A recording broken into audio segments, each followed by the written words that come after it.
un élève surveillant a été agressé au couteau. Déjà, est-ce que vous avez de ces nouvelles? Comment va-t-il? Alors oui, j'ai de ces nouvelles, Payant va bien, il est sorti de l'hôpital. Bon, il a un trouble psychique par rapport à cette agression, bon ça va, voilà, ça va un peu mieux qu'au départ, mais bon, il va falloir qu'il se qu'il se soigne pour bien revenir, quoi. Est-ce que ce genre d'agressions, deviennent vraiment de plus en plus fréquentes? On sait que c'est pas la première, hein, dans notre département. C'est déjà la deuxième fois en quelques semaines à peine. Comment on explique qu'il y a une recrudescence en ce moment de ce genre d'actes de violence envers les agents? Alors aujourd'hui, ben, on est confronté française à garder, des détenus, au profil psychiatrique, on n'est pas adapté. La surpopulation pénale dans certains établissements fait, une montée de violence également.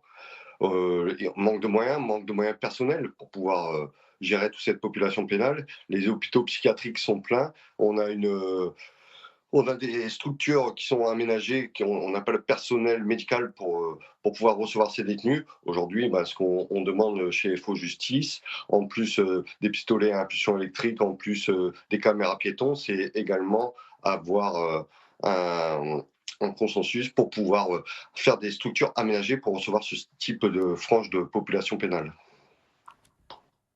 Force ouvrière parle, d'inaction, de mépris, de silence aussi de l'administration. Concrètement, qu'est-ce qui n'a pas été fait? Alors bon, les communication était claire depuis quelque temps auprès du ministère de la Justice, c'est-à-dire les bons incapacitantes. Monsieur Darmanin les a octroyés hier, mais il a fallu quand même ces 2 agressions très lourdes dans la région pour pouvoir, rien qu'à avoir la dotation des bombes incapacitantes. Aujourd'hui, nous, on va aller plus loin, on ne veut pas s'arrêter là, il ne faut pas attendre d'autres drames pour avoir des petits acquis, c'est-à-dire le pistolet à impulsion électrique va nous servir dans des zones bien spécifiques à aller intervenir quand il faut, au lieu d'aller au contact avec le détenu lorsqu'il est dans un état de violence, voilà, ça nous permettra de le maîtriser plus facilement. La caméra piéton, c'est pareil, ça a un effet de dissuasion. Et aujourd'hui, les structures aménagées, bah, ça nous permettra de mettre ces détenus profilés dans ces structures adaptées pour les recevoir, pour pouvoir les gérer. Parce qu'aujourd'hui, ces détenus, psy, ils sont, mélangés aux autres? Il y a pas de mesures particulières au-delà de la formation des agents et de l'armement, éventuellement, avec des armes non létales, hein, comme vous le précisiez à l'instant. Au-delà de ça, est-ce qu'il y a des infrastructures aujourd'hui à Salon, pour accueillir ces détenus?